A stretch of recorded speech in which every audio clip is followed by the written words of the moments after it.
Toda guerra começa, mas nem toda guerra é visível. Às vezes, o conflito não está nas trincheiras, mas nas mentes. Não nas armas, mas nas ideias. A Guerra Fria foi assim. Não houve tiros trocados diretamente entre as grandes potências, mas milhares de vidas foram moldadas por suas sombras. Foi uma guerra travada em silêncio, nas palavras, nas fronteiras e na mente de cada pessoa que vivia sob o espectro do medo. O Muro de Berlim foi a cicatriz visível dessa guerra. Mas ao longo de décadas, muitos outros muros invisíveis se ergueram. No final, o mundo não foi dividido apenas por concreto. Foi dividido pelas ideologias que nos foram impostas. Este documentário não é só sobre o confronto entre duas superpotências, mas sobre como o medo, o controle e o poder podem dividir não apenas países, mas corações e mentes. Bem-vindo ao 4 Atos. Hoje, vamos viajar pelas sombras da Guerra Fria, entender como ela surgiu, quem foram os personagens principais e como suas consequências ainda ressoam em nossa sociedade. A origem da Guerra Fria. A Segunda Guerra Mundial deixou o mundo devastado, mas por trás da destruição, um novo cenário de poder começou a tomar forma. O mundo pós-guerra se dividiu em 2 blocos.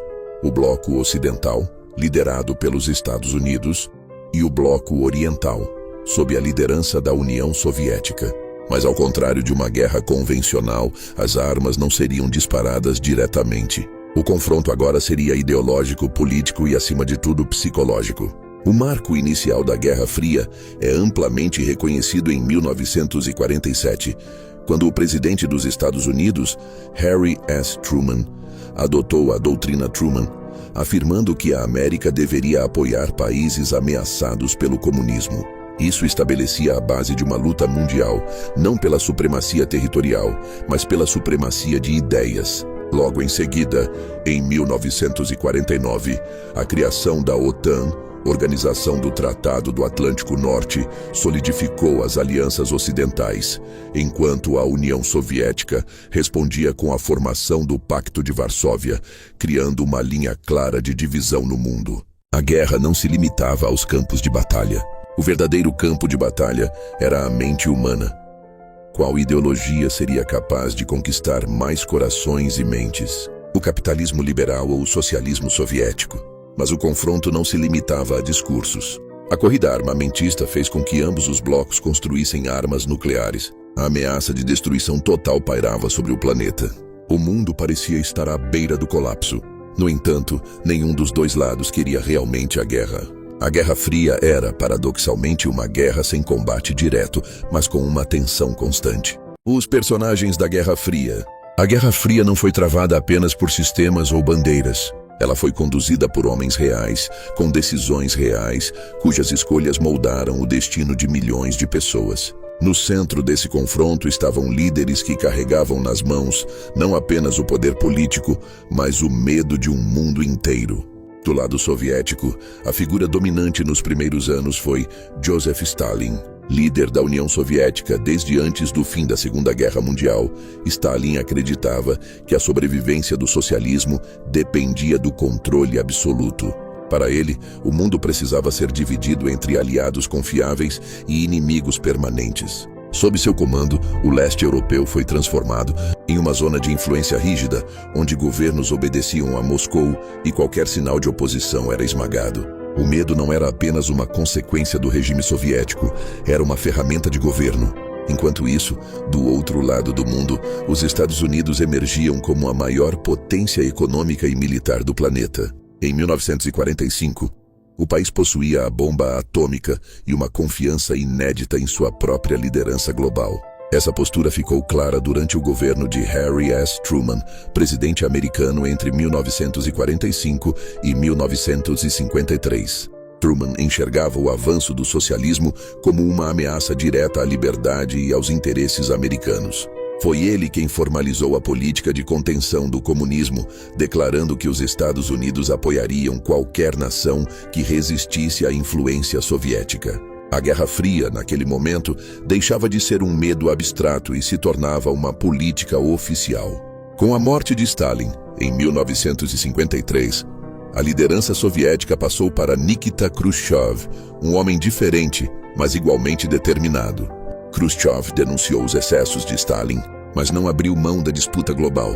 Pelo contrário, foi sob seu comando que a União Soviética levou a rivalidade com os Estados Unidos ao limite máximo durante a crise dos mísseis de Cuba, em 1962. Ao instalar mísseis nucleares em território cubano, a poucos quilômetros da Flórida, Khrushchev colocou o mundo à beira da destruição total. Do lado americano, quem enfrentou esse momento decisivo foi John F. Kennedy, presidente jovem, carismático e pressionado por seus próprios generais a responder com força militar.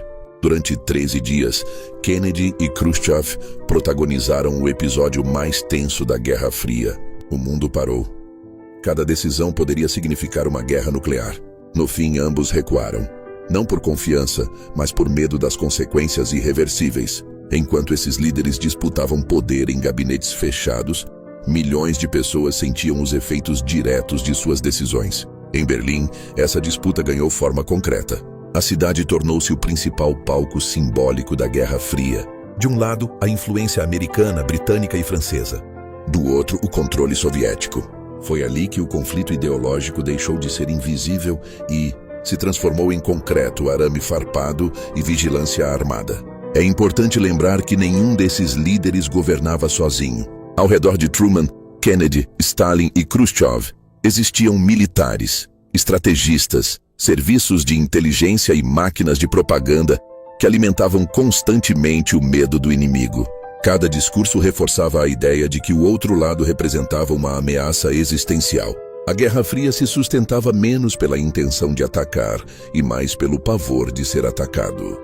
Esses homens nunca apertaram um botão nuclear, mas viveram sabendo que poderiam fazê-lo a qualquer momento. E essa possibilidade moldou o século XX. A Guerra Fria foi, acima de tudo, uma guerra de decisões adiadas, de ameaças silenciosas e de um equilíbrio frágil sustentado pelo medo mútuo. O mundo dividido pela Guerra Fria, enquanto líderes como Joseph Stalin, Harry Truman, Nikita Khrushchev e John F. Kennedy disputavam poder em reuniões fechadas, o mundo inteiro era reorganizado pela lógica da Guerra Fria. Nenhum continente ficou imune. Países passaram a existir não pelo que eram, mas pelo lado que ocupavam nesse grande tabuleiro ideológico. A divisão do planeta deixou de ser apenas política e passou a definir o destino de milhões de pessoas comuns. Na Europa, essa divisão tornou-se clara logo após a Segunda Guerra Mundial. O continente foi cortado por uma fronteira invisível que o primeiro-ministro britânico Winston Churchill chamou de cortina de ferro. De um lado, países alinhados aos Estados Unidos recebiam investimentos econômicos por meio do Plano Marshall, reconstruíam suas cidades e fortaleciam instituições democráticas. Do outro, na esfera soviética, governos eram reorganizados para seguir o modelo socialista, com economia planificada, partido único e vigilância constante sobre a população. Essa separação não era apenas geográfica, era mental. As pessoas aprendiam a desconfiar do outro lado, sem jamais tê-lo conhecido. Na Ásia, a Guerra Fria se manifestou de forma brutal. A Península da Coreia, dividida após a derrota do Japão, transformou-se em um dos primeiros campos de batalha indiretos do conflito. A Guerra da Coreia, iniciada em 1950, colocou forças comunistas do Norte, apoiadas pela União Soviética e pela China, contra o Sul, sustentado pelos Estados Unidos e seus aliados. Milhões morreram. O conflito terminou sem vencedores claros, mas com uma fronteira que permanece tensa até hoje. A Guerra Fria havia provado que, mesmo sem confronto direto entre superpotências, o sangue seria derramado. Poucos anos depois, o Vietnã se tornaria outro símbolo dessa guerra indireta. O país asiático foi palco de um dos conflitos mais longos e traumáticos do século XX. Os Estados Unidos intervieram para impedir o avanço do comunismo no Sudeste Asiático, enquanto a União Soviética e a China apoiavam o Vietnã do Norte. O resultado foi devastador. Milhões de civis mortos, cidades destruídas e uma profunda ferida na sociedade americana. O Vietnã mostrou que a Guerra Fria não era fria para quem vivia nos países onde ela se manifestava de forma concreta. Na América Latina, o conflito assumiu uma forma mais silenciosa, mas igualmente profunda. Golpes militares foram apoiados ou tolerados em nome do combate ao comunismo. Governos autoritários surgiram sob a justificativa de manter a ordem e a estabilidade. O medo ideológico justificou censura, perseguições e violações de direitos humanos. A Guerra Fria atravessava fronteiras e moldava regimes políticos sem que muitos percebessem a origem dessas decisões. Enquanto isso, a corrida armamentista avançava. Estados Unidos e União Soviética acumularam arsenais nucleares capazes de destruir o planeta várias vezes. A doutrina da destruição mútua assegurada sustentava um equilíbrio frágil. Nenhum lado atacaria, pois ambos seriam destruídos. O mundo passou a viver sob a sombra constante de um fim iminente. Crianças treinavam evacuações nucleares em escolas. Cidadãos comuns aprendiam a conviver com a ideia de que o amanhã não era garantido. Ao mesmo tempo, a Guerra Fria impulsionou uma disputa tecnológica sem precedentes. A corrida espacial levou o ser humano à órbita da Terra e, mais tarde, à Lua. Satélites, sistemas de comunicação e avanços científicos nasceram dessa rivalidade. No entanto, por trás do progresso, havia sempre o medo de vigilância, espionagem e controle. A tecnologia, assim como a ideologia, tornou-se uma ferramenta de poder. O mundo havia sido dividido não apenas em blocos, mas em narrativas opostas. Cada lado contava sua própria versão da realidade. A propaganda transformava inimigos em monstros e aliados em heróis. A Guerra Fria não precisava de batalhas constantes para existir. Ela se alimentava da desconfiança, do silêncio e da ideia permanente de ameaça. E no centro desse mundo dividido, Berlim permanecia como o retrato mais cruel da Guerra Fria. Uma cidade partida ao meio, vigiada, controlada, onde a ideologia se transformou em concreto. Para muitos, Berlim não era apenas um lugar.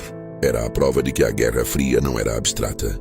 Ela era vivida todos os dias, na vida comum de pessoas que jamais participaram das decisões que moldaram seu destino.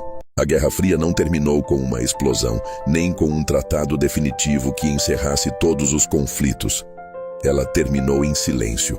Quando a União Soviética entrou em colapso e o mundo deixou de ser oficialmente dividido em dois grandes blocos, muitos acreditaram que uma nova era de paz havia começado. Mas a história raramente é tão simples. O fim da Guerra Fria não apagou seus efeitos. Ele apenas os tornou menos visíveis. O maior legado desse período não foi o arsenal nuclear, nem a corrida espacial, nem a disputa por territórios. O verdadeiro legado da Guerra Fria foi a forma como o medo se tornou uma ferramenta de poder. Durante décadas, sociedades inteiras aceitaram vigilância, censura e controle em nome da segurança. A lógica era simples: abrir mão de liberdade para evitar um inimigo maior. Essa lógica não desapareceu com o fim do conflito. Ela apenas se adaptou ao mundo moderno. Hoje, não vivemos mais sob a ameaça constante de uma guerra nuclear entre duas superpotências, mas continuamos cercados por divisões ideológicas profundas. O mundo ainda se organiza em blocos, narrativas opostas e discursos que transformam o outro em ameaça. A Guerra Fria ensinou que não é necessário um inimigo real para manter o medo vivo. Basta a construção de uma narrativa convincente. A tecnologia, impulsionada pela rivalidade entre Estados Unidos e União Soviética, também carrega essa herança. Sistemas de vigilância, coleta de dados, controle de informação e manipulação de discursos são descendentes diretos daquele período. O controle que antes exigia muros, soldados e arames farpados, hoje pode existir de forma invisível, silenciosa e cotidiana. Talvez por isso, um dos símbolos mais poderosos da Guerra Fria continue sendo o Muro de Berlim. Ele representou de forma concreta aquilo que a Guerra Fria foi em essência: a tentativa de controlar pessoas por meio do medo e da separação. Se você quiser compreender profundamente como esse símbolo foi construído, vivido e derrubado, há um documentário completo sobre o Muro de Berlim aqui no canal. O link está na descrição. Estudar a Guerra Fria não é apenas revisitar o passado, é compreender como o presente foi moldado. É perceber como discursos, divisões e conflitos atuais carregam ecos de decisões tomadas décadas atrás. A história não se repete exatamente da mesma forma, mas ela rima. E quem não conhece essas rimas está condenado a aceitá-las sem questionar. Conhecer a Guerra Fria é um exercício de consciência. É entender como ideias podem dividir o mundo, como o medo pode ser usado como instrumento político e como sociedades inteiras podem ser conduzidas sem perceber. A história nos ensina que os muros mais duradouros não são feitos de concreto, mas de silêncio, desinformação e conformismo. Se este vídeo te ajudou a compreender melhor a Guerra Fria e refletir sobre o mundo em que vivemos hoje, então ele cumpriu seu propósito. Aqui, no 4 Atos, a história não é apenas contada, ela é questionada. Curta o vídeo, compartilhe com quem gosta de pensar além da superfície e deixe seu comentário. Sua reflexão também faz parte desse debate. E se ainda não é inscrito, inscreva-se no canal. Novos capítulos da história continuam sendo revelados, porque enquanto houver perguntas, nenhuma guerra é realmente fria.